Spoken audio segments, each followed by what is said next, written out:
But madam को रखी गोटे छोट मोट पानी ब्रश से घर भर कर आसिक ब्रश करवा।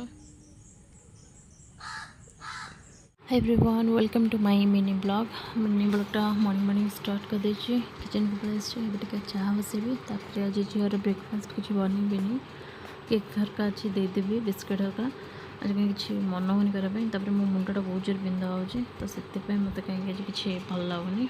तो चलते देखिए कौन कौन सब कर